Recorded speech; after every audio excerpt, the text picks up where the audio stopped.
Bonjour à tous et bienvenue dans cette maison des travaux publics qui est un petit peu la nôtre de par l'ancienneté des relations qui nous unissent, notre cabinet, avec la fédération et nombre de représentants éminents de cette entreprise, de ce secteur du bâtiment et des travaux publics que je salue ici car ils sont assez nombreux. Merci de venir participer à ces entretiens que nous organisons régulièrement avec l'association Henri Capitan, que je vais vous présenter aussi très sommairement, mais pour rappeler à votre soutien actif pour cette association. Alors notre thème aujourd'hui, vous le connaissez, c'est cet avant-projet de réforme du droit des obligations. Et nous avons la chance, l'honneur, et je tiens à le remercier, Monsieur Guillaume Meunier, chef du bureau du droit des obligations à la chancellerie, qui va nous faire un exposé d'une vingtaine de minutes sur ce projet dont on parle, vous le savez, depuis de très nombreuses années et dont on peut espérer qu'il va enfin aboutir. Nous avons aussi à nos côtés Monsieur Philippe Dupichot, professeur à l'Université de Paris 1, et Monsieur Cyril Grimaldi, professeur à Paris 13. Tous les deux aussi secrétaire général et adjoint, merci beaucoup, de l'association Henri Capitan. Alors un mot sur cette association. Nous en sommes partenaires et nous la soutenons, nous la défendons avec affection et passion. Et j'aimerais que nous vous fassions partager également cette passion pour cette très belle association qui vient porter la parole du droit civil dans plus de 55 pays aujourd'hui, je crois, et n'hésitons pas encore à le porter au-delà. Dans cette salle, nous avons beaucoup d'acteurs qui ont une activité internationale. L'association peut être un soutien pour eux parce que nous vivons mieux, le droit étant un élément de la compétition économique, lorsque nous sommes également dans notre système de droit. Je ne prétends pas les opposer, d'ailleurs, au passage. Ce n'est pas du tout l'objectif de l'association, mais sachons la défendre. Sachons aussi défendre notre droit civil, qui est, me semble-t-il, très fécond et aussi économe. Voilà ce que je voulais dire, et si vous en êtes d'accord, Monsieur Meunier, nous vous laissons la parole. Merci beaucoup. Difficile comme exercice et bravo de l'avoir fait. Le débat, nous le ferons après nos interventions de messieurs les professeurs Dupichot et Grimaldi, si vous voulez bien. Merci d'avoir répondu à ces trois questions, qui sont en fait quatre, comme vous le disiez justement. Et je crois que ces entretiens, pour rebondir sur votre dernier propos, sont extrêmement utiles parce qu'ils nous permettent de commencer à maturer un peu. La difficulté toujours que nous avons, c'est que vous avez 10 ans de recul. Je ne parle pas forcément vous personnellement, mais bien sûr. Mais nous avons 10 ans de recul. Le gouvernement a 10 ans de recul et nous prenons de plein fouet et nous n'avons pas ce recul.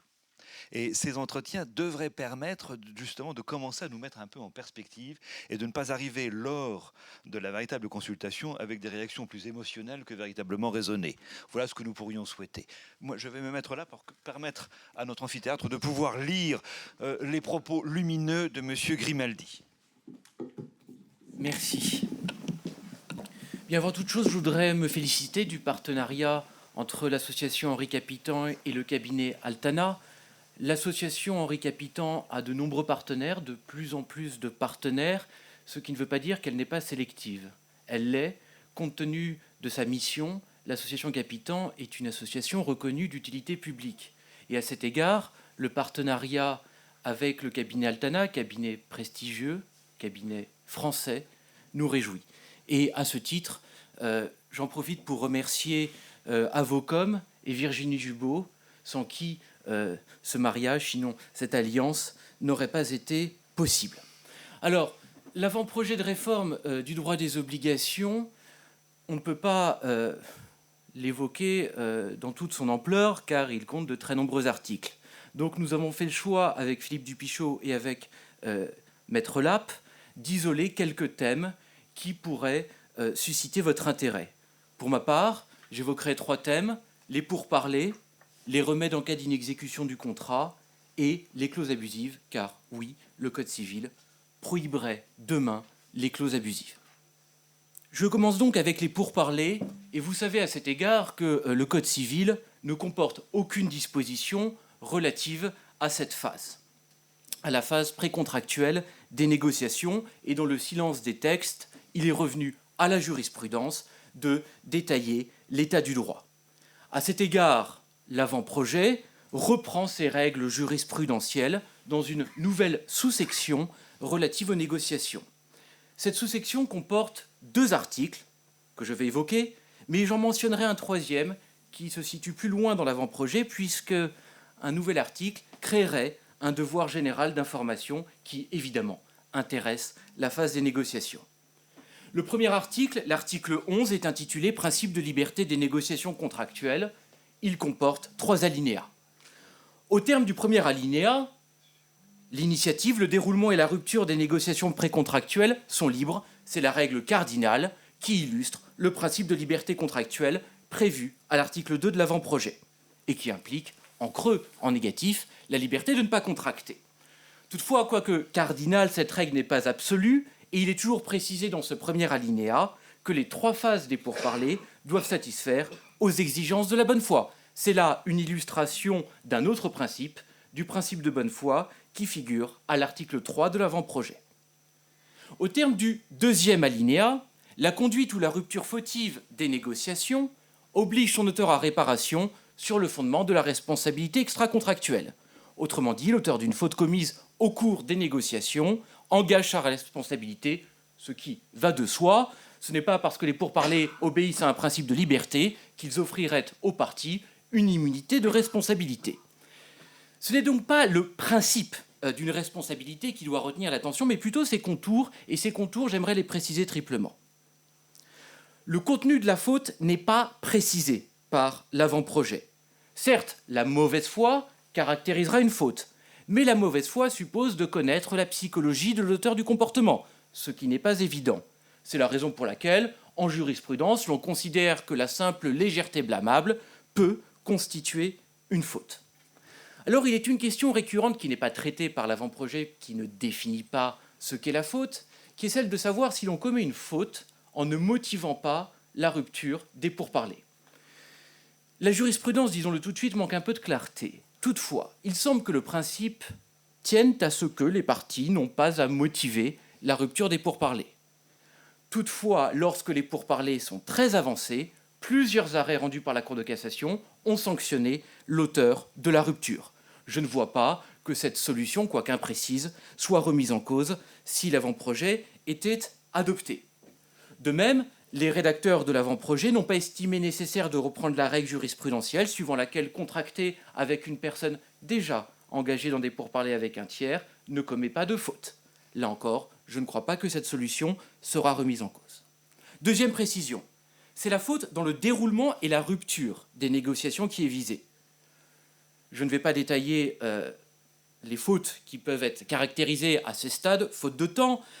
Il faut toutefois préciser, bien que l'avant-projet ne le fasse pas, que la faute peut résider dans l'entrée même en pourparlers. Lorsqu'on entre en pourparlers avec une partie, tout en sachant qu'on ne conclura pas le contrat, pour éviter qu'elle négocie avec un tiers. Là encore, aurait-on pu le préciser.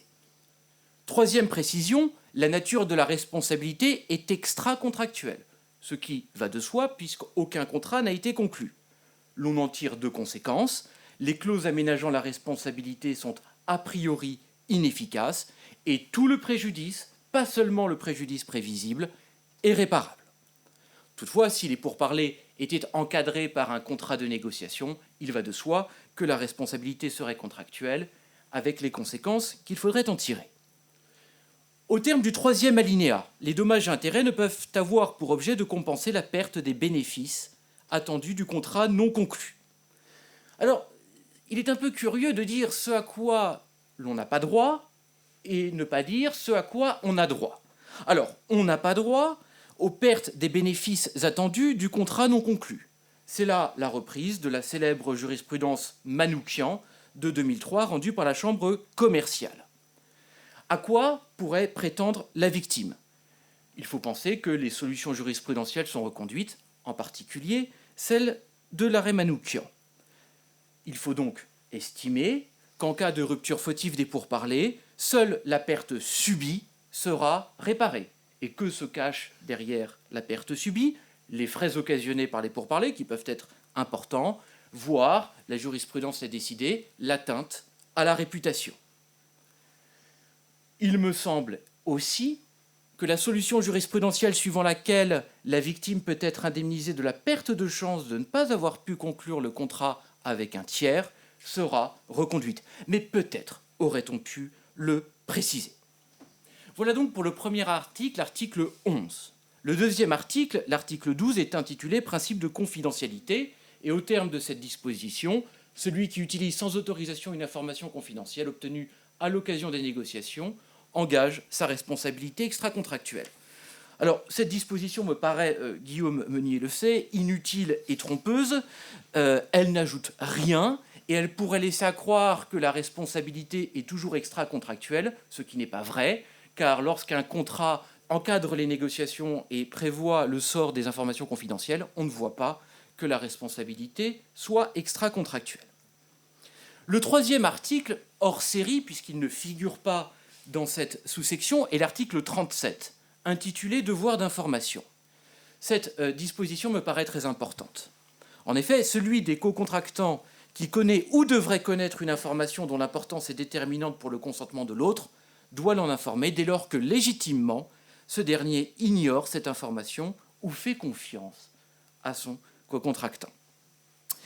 Cette disposition, Guillaume Meunier le sait aussi, me paraît très dangereuse car elle donne un périmètre de devoir d'information qui n'a pour seule limite que ce qui est déterminant pour l'autre.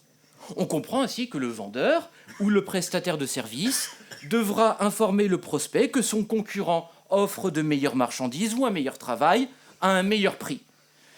Cela ne me paraît pas sérieux et si le texte reste en l'état, il faudra que la jurisprudence considère que l'ignorance du co-contractant sur ces points est illégitime. Voilà pour la première question, la question des pourparlers. Deuxième question importante, les sanctions en cas d'inexécution du contrat, les remèdes en cas d'inexécution. L'avant-projet sur ce point me paraît excellent. En droit positif, la victime de l'inexécution d'un contrat bénéficie de 3 remèdes principaux, lesquels peuvent être combinés autant que possible. L'exécution en nature, la résolution du contrat et l'octroi de dommages et intérêts au titre de la responsabilité contractuelle. Le Code civil prévoit également des remèdes secondaires, l'exception d'inexécution qui permet aux créanciers victimes de suspendre l'exécution de ses obligations, et la faculté de remplacement qui permet aux créanciers de faire exécuter le contrat par un tiers. Tous ces remèdes supposent déléguer l'ATA en principe une décision du juge, à l'exception d'une part de la faculté de remplacement en matière commerciale et d'autre part de la résolution qui peut, depuis un arrêt fondamental, un arrêt Tocqueville rendu en 1998, être réalisée par notification du créancier. Arrêt contra legem, mais excellent arrêt.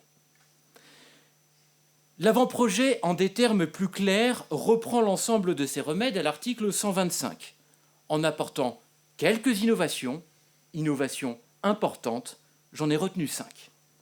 En premier lieu, il consacre la possibilité de résoudre un contrat par notification du créancier. Il consacre donc la jurisprudence Tocqueville en posant au passage une obligation nouvelle de motivation. Il faut que le débiteur comprenne pourquoi le contrat est résolu. Cela me paraît excellent. La règle est prévue à l'article 134. En deuxième lieu, il consacre la possibilité de faire jouer la faculté de remplacement sans autorisation du juge, même en matière civile. La règle figure à l'article 130. La faculté de remplacement est traitée comme un cas d'exécution en nature. Pourquoi pas, mais pourquoi? Je ne sais pas, peut-être. Nous en discuterons tout à l'heure. En troisième lieu, le champ d'application de l'exception d'inexécution est élargi, puisqu'il est désormais possible qu'une partie suspende l'exécution de ses obligations dès lors qu'il est manifeste que son co-contractant ne s'exécutera pas et que les conséquences de cette inexécution sont suffisamment graves pour elle. C'est l'exception d'inexécution par anticipation, c'est une véritable révolution. En revanche, le pas n'a pas été franchi de la résolution par anticipation que connaissent les droits de common law, car l'on a craint que ces règles, que cette admission, tiennent en échec les règles qui gouvernent la procédure collective. Il appartient aux seuls organes de la procédure collective, lorsque les choses vont mal, de décider ou non de poursuivre le contrat. En quatrième lieu, un nouveau remède est créé qui consiste en la possibilité pour le créancier victime d'une inexécution partielle d'accepter cette exécution imparfaite, mais de réduire proportionnellement le prix. Il s'agit de généraliser l'action estimatoire ou l'action en réfaction qui permettent d'éléguer l'ATA, au juge de réduire respectivement le prix en présence de la vente d'un bien vicié, c'est l'action estimatoire, ou de réduire le prix lorsqu'une vente commerciale porte sur un bien défectueux en quantité ou en qualité, c'est l'action en réfaction. En cinquième lieu, l'exécution en nature est maintenue, ce qui me paraît être une excellente chose. En effet, la force obligatoire du contrat est d'autant plus efficiente que le créancier victime d'une inexécution peut exiger du juge qu'il contraigne le débiteur à s'exécuter. À la différence des droits de common law, la victime de l'inexécution ne doit pas se contenter de dommages et intérêts. La solution française, au-delà du mythe de la force obligatoire du contrat, est bonne. Pourquoi ? Parce qu'elle respecte les prévisions du créancier et surtout, elle le dispense d'évaluer son préjudice, ce qui n'est pas toujours aisé, car la preuve d'un préjudice n'est pas nécessaire à l'obtention de l'exécution en nature. Toutefois, ce droit à l'exécution en nature est assorti d'une double exception. La première exception est traditionnelle, la seconde est nouvelle. La première exception tient à l'impossibilité pour le créancier d'obtenir l'exécution en nature lorsque celle-ci est impossible. C'est un truisme, cela n'aura échappé à personne. Mais l'on ne vise pas seulement l'impossibilité matérielle, l'on vise également, bien que l'avant-projet ne le dise pas, l'impossibilité morale. Chaque fois que l'obligation dont s'agit est une obligation de faire purement personnelle, c'est-à-dire une obligation dont l'exécution en nature porterait une atteinte excessive à la liberté du débiteur, l'exécution en nature n'est pas possible. La seconde exception est nouvelle. Elle tient à l'impossibilité pour le créancier d'obtenir celle-ci lorsque possible, elle occasionnerait pour le débiteur un coût manifestement déraisonnable. C'est là une innovation profonde. En effet, en droit positif, le droit d'obtenir l'exécution en nature est un droit discrétionnaire. Entendez, il n'est pas susceptible d'abus. Et peut-être, en ce lieu, vous connaissez cet arrêt de la Cour de cassation rendu en 2005, dans lequel les juges ont ordonné la destruction d'un bâtiment auquel il manquait 33 cm de hauteur. Une telle décision ne me paraîtrait pas possible demain avec cette règle. Autrement dit, il existe toujours un droit à l'exécution en nature, mais ce droit n'est plus discrétionnaire, il peut dégénérer en abus. Quand est-ce qu'il y aura abus ? Lorsque le créancier n'en retirerait pas un avantage suffisamment important, ou lorsque le sacrifice importé au débiteur serait trop important. Alors certes, l'avant-projet fait mention d'un standard déraisonnable, ce qui suppose une appréciation du juge, mais vous n'aurez pas manqué de relever qu'il y a un adverbe à côté manifestement, ce qui laisse entendre que l'exception devra être interprétée strictement. Pour conclure sur l'exécution en nature, vous le savez, l'exécution en nature n'est pas l'alpha et l'oméga du droit de l'inexécution, car ce n'est pas parce que l'on condamne une personne à s'exécuter qu'elle le fera. Certes, elle peut y être incitée par une astreinte, mais cela ne suffit pas toujours. Et si le débiteur ne s'exécute pas, il ne restera alors que les voies d'exécution qui sont limitées. Il me reste quelques minutes pour envisager les clauses abusives. Alors, bon, la lutte contre les clauses abusives participe d'une lutte plus générale contre le déséquilibre dans le contrat. Et donc, quelques mots peut-être du déséquilibre dans les contrats. En droit français, comme presque partout ailleurs, fort heureusement, il est possible de conclure des contrats déséquilibrés. Certes, il existe des exceptions. Certaines lois spéciales sanctionnent la lésion. Mais en général, un contrat excessivement déséquilibré est nul, faute de cause, chaque fois qu'il n'y a pas de contrepartie ou que la contrepartie est dérisoire. L'avant-projet n'affecte pas la première série d'exceptions qui sont prévues par des lois spéciales, l'avant-projet étant un texte de droit commun, mais il affecte à première vue la seconde exception car il fait disparaître la cause. et l'on peut d'ailleurs se féliciter de cette disparition. Toutefois, les solutions antérieures sont reconduites, car si l'article 78 rappelle que le défaut d'équivalence des conditions n'est pas une cause de nullité, l'article 75 affirme qu'un contrat à titre onéreux est nul lorsque, lors de sa formation, la contrepartie convenue au profit de celui qui s'engage est illusoire ou dérisoire. La cause a disparu, certes le mot, mais peut-être pas la chose. Les clauses abusives. Si l'avant-projet innove, et c'est peu dire qu'il innove, c'est à l'article 77, puisqu'il est prévu qu'une clause qui crée un déséquilibre significatif entre les parties peut être supprimée par le juge à la demande du cocontractant au détriment duquel elle est stipulée. Avec ce texte, voici de manière générale sanctionner les clauses abusives en droit français. Elles ne l'étaient auparavant que dans des domaines particuliers.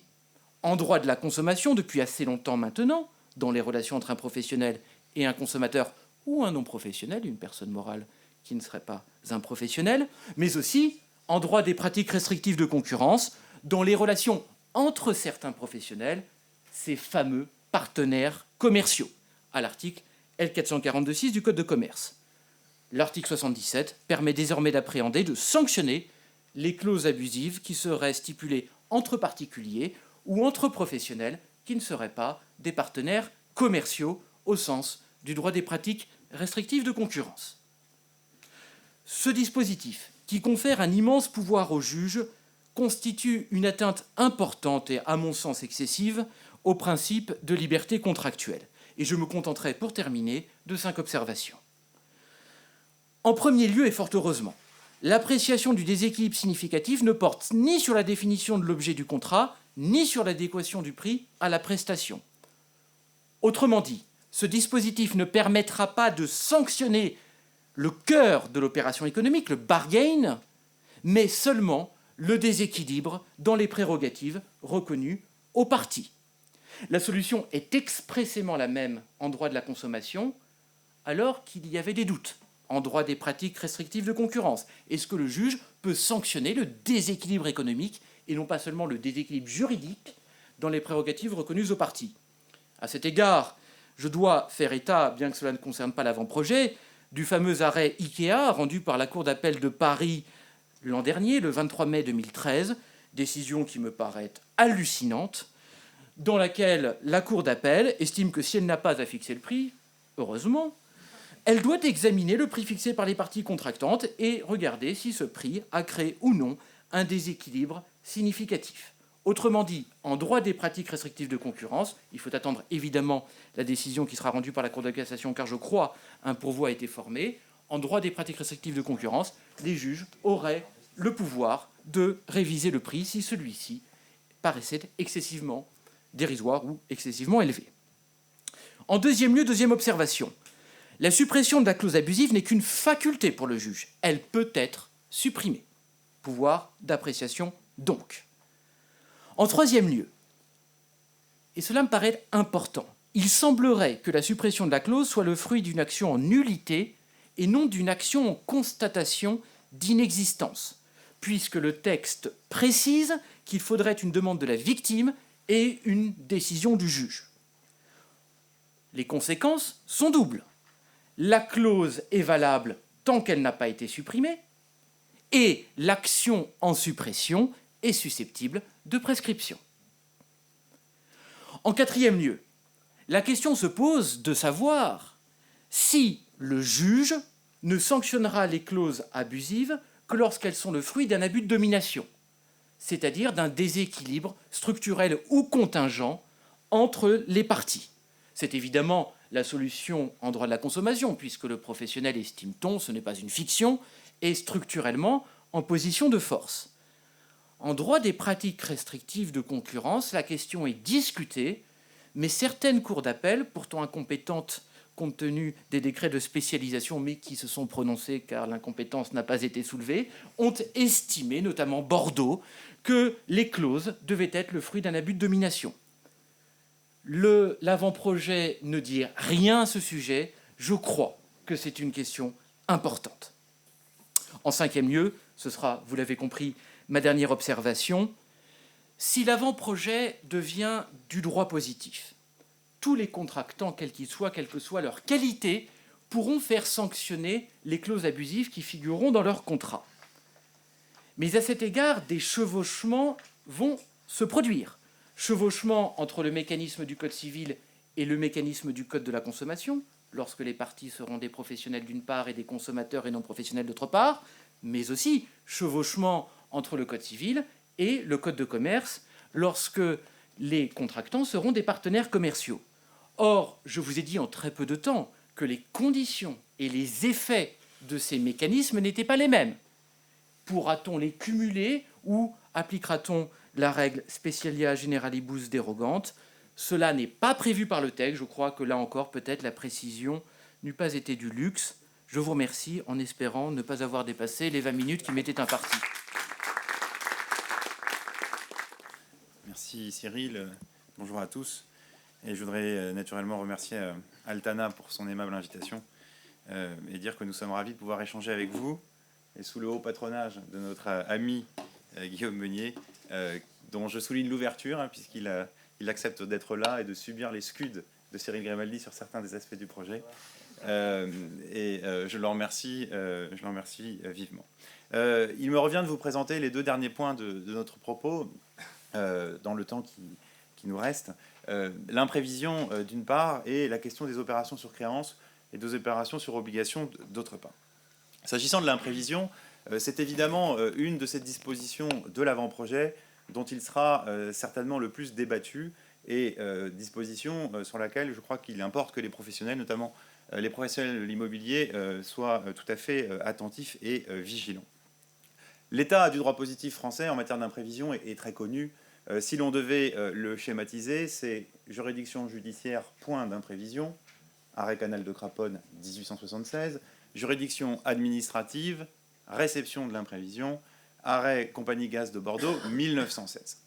En matière judiciaire et au regard du droit privé, plusieurs tentatives ont été faites et on croit comprendre qu'il y aurait, au regard de certaines décisions, un arrêt Huard de 1982, un arrêt de 2004, une obligation de renégocier de bonne foi le contrat déséquilibré, sans que cette obligation de renégocier de bonne foi soit absolument certaine. On croit en revanche comprendre qu'un arrêt de 2010 qui avait semblé dire que le contrat qui serait déséquilibré manquerait de cause au cours de son exécution n'aurait pas la portée qu'on avait bien voulu lui donner. Autrement dit, aujourd'hui encore, on est en matière d'imprévision et du point de vue des juridictions judiciaires plutôt dans le refus, dans le déni, et le cas échéant, il revient donc aux parties de prévoir des clauses de hardship, ce qui est souvent fait, de prévoir donc la possibilité de clauses de rencontre pour envisager cette situation. Cet article 104 de l'avant-projet sera de nature à modifier grandement les choses et je voudrais vous le présenter en 3 points. Premier point, c'est la définition de l'imprévu. Le deuxième point, c'est une idée générale de cet article, c'est d'inciter les parties à renégocier ensemble la convention. Et le troisième point, c'est quid en cas d'échec ou de refus de la renégociation. Alors, la définition de l'imprévu d'abord.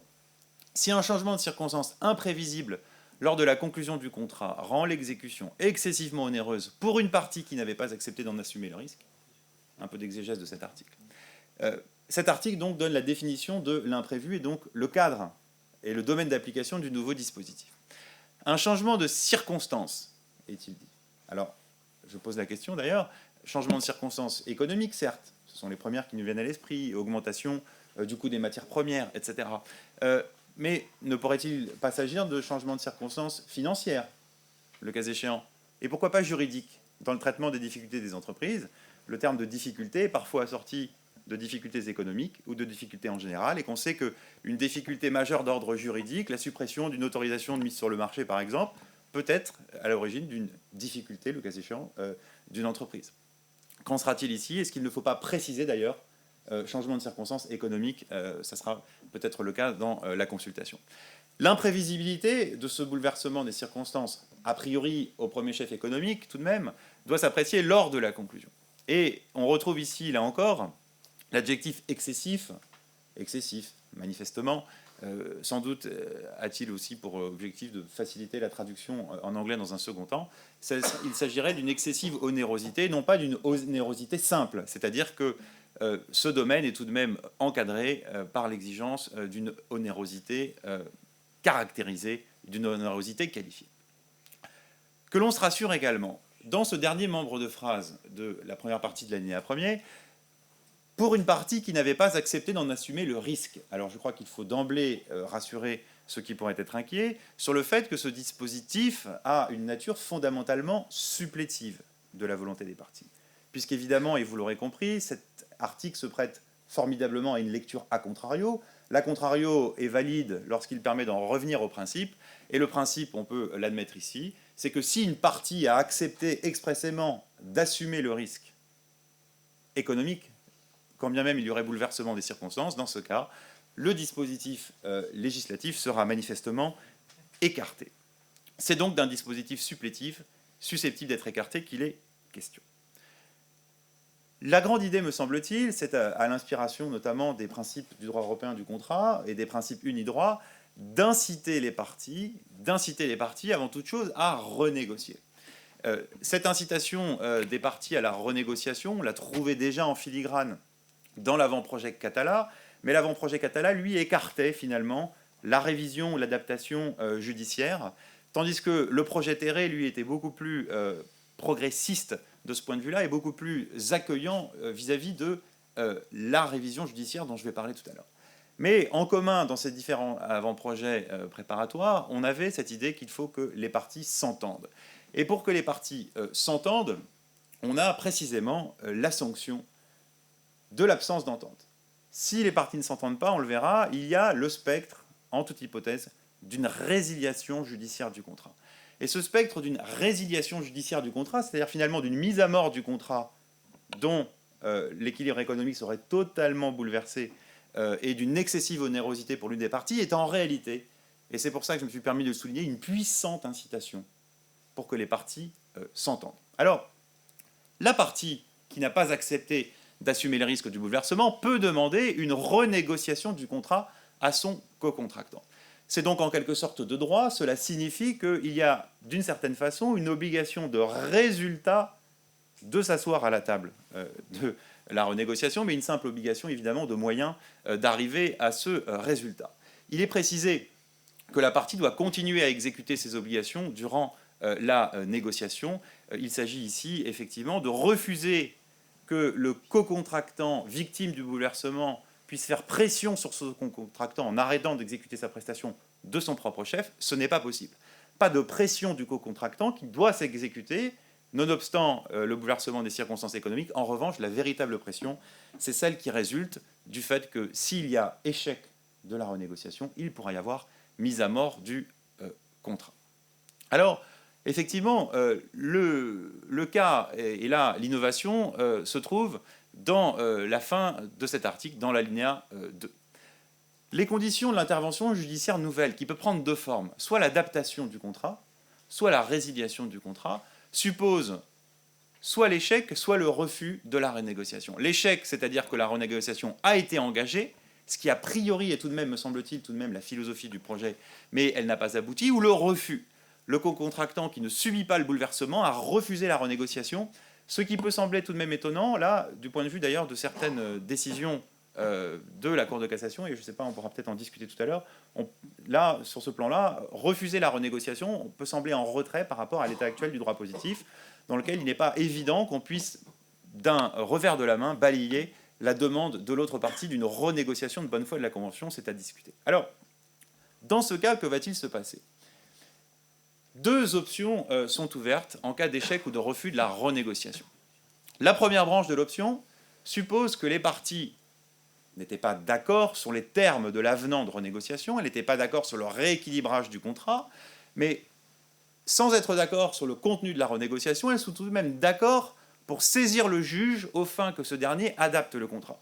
Donc c'est tout à fait, il faut tout à fait préciser l'hypothèse. Les parties ne sont pas d'accord pour réaménager de leur propre mouvement l'équilibre des conventions, donc par hypothèse, puisqu'il y a eu échec de la renégociation.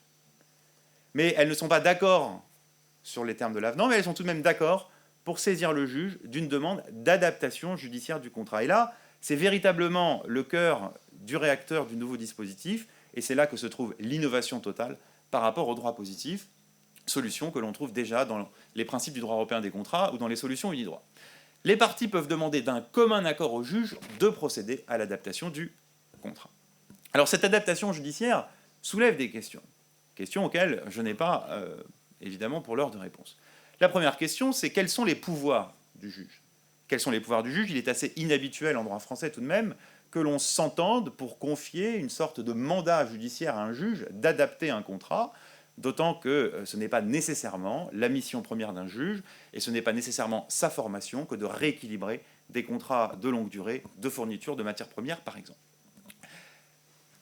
La question, me semble-t-il, importante en filigrane, qu'on a pu se poser en matière de révision des clauses pénales à la suite de la loi de 75 qui est venue reconnaître un pouvoir modérateur du juge, la question que l'on va se poser, c'est est-ce que le juge doit rétablir l'équilibre qui lui paraît juste, ou est-ce que le juge peut tout de même conserver un avantage pour la partie qui n'était pas la victime du bouleversement des circonstances. Autrement dit, est-ce que le juge doit en revenir à un espèce de match nul, fixer un juste prix, ou est-ce que le juge peut tout de même dire, on est à un déséquilibre de 5 pour 1, mais je vais quand même vous garder un avantage de 1,5 ou de 2 pour 1.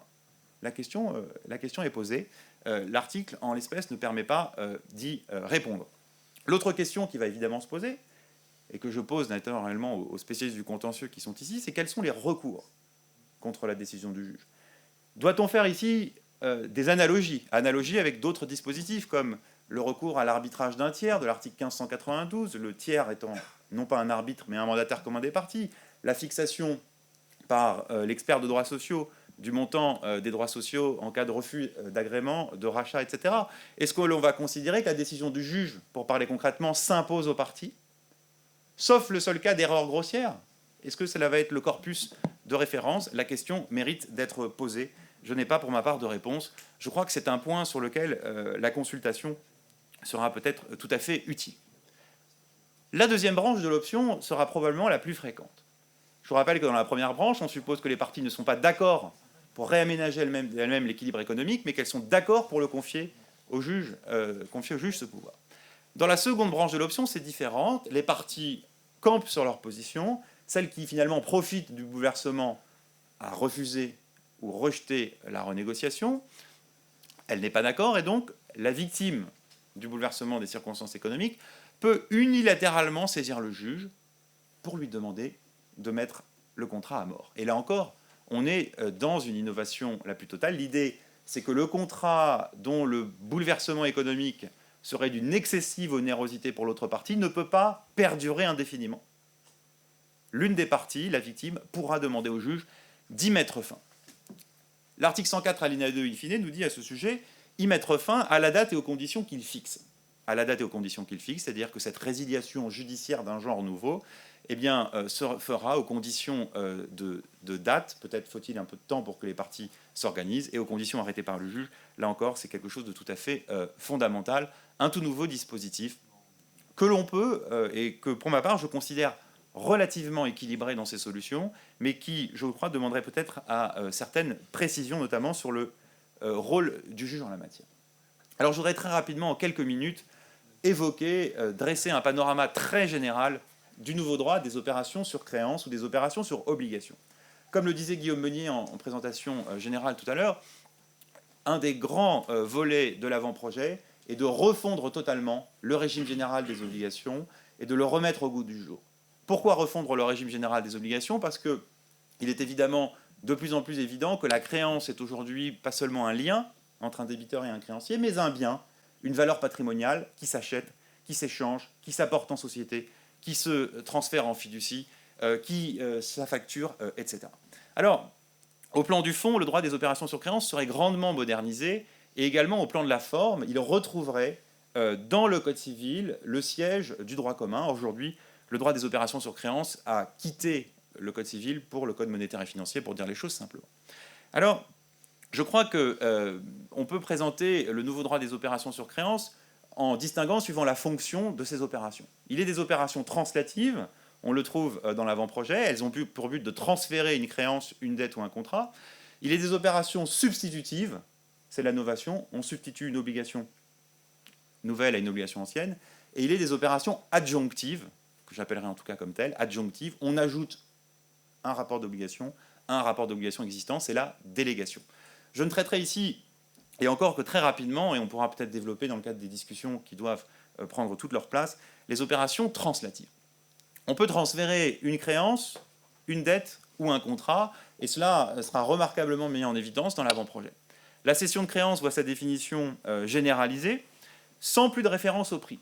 On peut céder une créance en contrepartie d'un prix, évidemment, c'est la vente, mais on peut aussi céder une créance en contrepartie de droits sociaux, c'est l'apport en société d'une créance. On peut céder une créance dans un patrimoine fiduciaire, etc.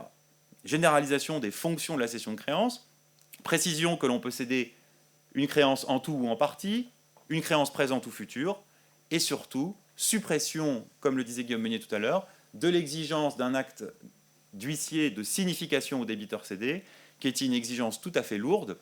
On retrouve ici ce qui a été fait en matière de nantissement de créance lors de la réforme de 2006.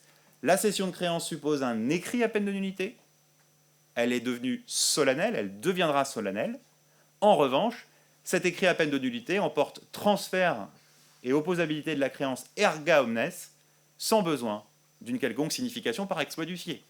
Simplement, évidemment, il faudra que le principal intéressé, le débiteur cédé, soit informé par tout moyen de la survenance de cette cession de créance. Facilitation donc de l'opposabilité au tiers et suppression du formalisme. Qui dit transfert et opération translative dit, et je crois que c'est une idée tout à fait importante, conservation des droits.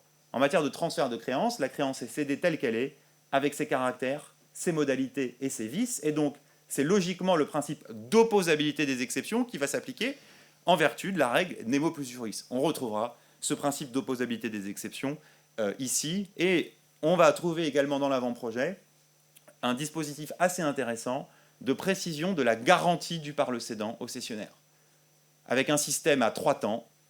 Garantie légale, je garantis que l'existence de la créance et de ses accessoires. Garantie renforcée de niveau 1, je garantis même la solvabilité présente du débiteur cédé, mais seulement à concurrence du prix reçu. Garantie conventionnelle toujours, mais de niveau 2, renforcée expressément. Je garantis même la solvabilité future du débiteur cédé, mais cela supposera une disposition expresse. Alors, transfert de créance par cession, transfert de créance par subrogation.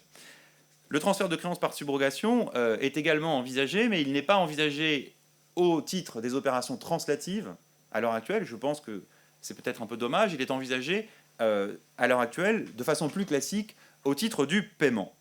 Ce qu'on retiendra du nouveau droit de la subrogation, et je pourrais développer un peu plus tard, c'est que les différents cas aujourd'hui de subrogation légale disparaissent au profit d'un cas général et unique, article 208, que la subrogation conventionnelle consentie par le créancier et que l'on utilise quotidiennement, notamment dans le facturage, disparaîtrait. Et là, et c'est, je le crois, et Guillaume Meunier le sait, me semble-t-il, quelque chose qui est de nature à inquiéter les praticiens, inquiéter les affactureurs, qui ne se contenteront psychologiquement pas, me semble-t-il, de bénéficier de la subrogation légale et voudront avoir un document et une convention attestant de ce que la créance leur a bien transféré par suite du paiement aux commerçants de la créance. Opération translative, on retrouve donc l'opposabilité des exceptions. La subrogation transfère la créance à celui qui l'a payé, au subrogé, et donc on a un principe de conservation des droits et d'opposabilité des exceptions. Transfert de dette maintenant, et ça c'est plus nouveau. Le législateur consacrerait la cession de dette dans le Code civil. Toutefois, cette consécration peut sembler un peu en demi-teinte, puisque cette consécration ne se ferait qu'avec l'accord du créancier cédé, ce qui est tout de même parfaitement logique, puisque l'on ne saurait imposer à un créancier de changer de débiteur contre son consentement. Un créancier a pu vouloir faire crédit à A, qui est sérieux, solide et a une bonne signature, et ne pas vouloir faire crédit à B. Donc le changement de débiteur se fera toujours avec l'accord du créancier, et là encore avec un principe d'opposabilité des exceptions. Si l'on cède une dette, on cède la dette avec ses caractères, opposabilité des exceptions. Cession de créance, facilité. Cession de dette, consacrée, mais avec l'accord du créancier. Cession de contrat, c'est-à-dire la cession cette fois d'une position à la fois active et passive. Il est logique dans cette veine que la cession de contrat soit reconnue. En l'état actuel, elle le serait au terme d'une formulation que je trouve pour ma part inutilement négative. Un contractant ne peut céder à un tiers sa qualité de partie sans l'accord de son co-contractant. il me semblerait moins déceptif, peut-être plus enthousiasmant, d'affirmer, et la solution serait tout à fait identique, qu'un contractant peut, avec l'accord de son co-contractant, céder un tiers sa qualité de partie au contrat, mais il y a là des arbitrages politiques qui sont susceptibles de m'échapper. Conservation des droits, là encore, puisqu'on est dans des opérations translatives, il y a là encore une philosophie tout à fait évidente. Je dirais simplement un mot pour terminer des opérations substitutives. La novation reçoit une définition qui, de façon tout à fait utile et dans le droit fil de l'avant-projet Catala, met en évidence sa nature substitutive. La novation, c'est une institution qui permet, sur les cendres d'une obligation qui est éteinte, de créer une obligation nouvelle qui se substitue à l'obligation précédente. C'est une opération sur créance ou sur obligation substitutive. Elle suppose quelque chose de nouveau, novation par changement de débiteur, par changement de créancier, par changement d'objet. Elle suppose une volonté expresse, rien de nouveau sous le soleil. Ce qui est tout à fait nouveau, et là je salue vraiment l'innovation de l'avant-projet, c'est que la novation pourrait être possible par anticipation.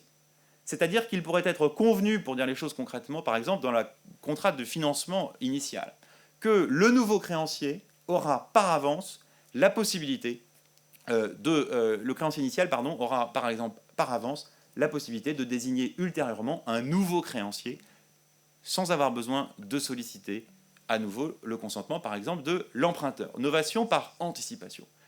Novation par anticipation, première innovation. Seconde innovation, la novation qu'on pourrait appeler novation par confirmation. Aujourd'hui, on ne peut pas nover une obligation et créer une obligation nouvelle si l'obligation ancienne est nulle ou est affectée d'un vice.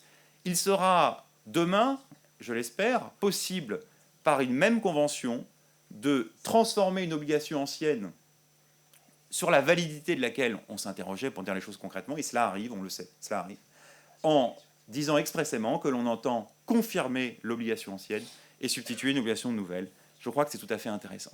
Quant à la dernière catégorie d'opérations sur créance, que j'appellerais les opérations adjonctives, celles qui adjoignent un rapport d'obligation, c'est la délégation imparfaite qui est tant utilisée notamment sous sa forme de délégation de locataire, délégation de débiteur, qui va aujourd'hui quitter l'ombre dans laquelle elle se trouve. Aujourd'hui, elle vit à l'ombre des textes relatifs à la novation. Demain, elle accédera à la pleine lumière.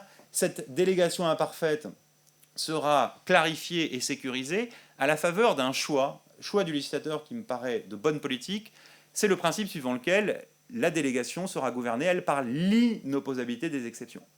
Puisque la délégation suppose un nouveau consentement et donc une nouvelle obligation, le principe pour une nouvelle obligation, c'est donc que les exceptions sont inopposables, car cette obligation est nouvelle, elle est neuve, contrairement à l'obligation transférée. Et donc il y aurait inopposabilité des exceptions par le délégué, à la fois des exceptions tenant au rapport délégant-délégataire, qu'aux exceptions tenant au rapport délégué-délégant. Mais je crois qu'à cette heure encore matinale, c'est difficile de parler de délégation.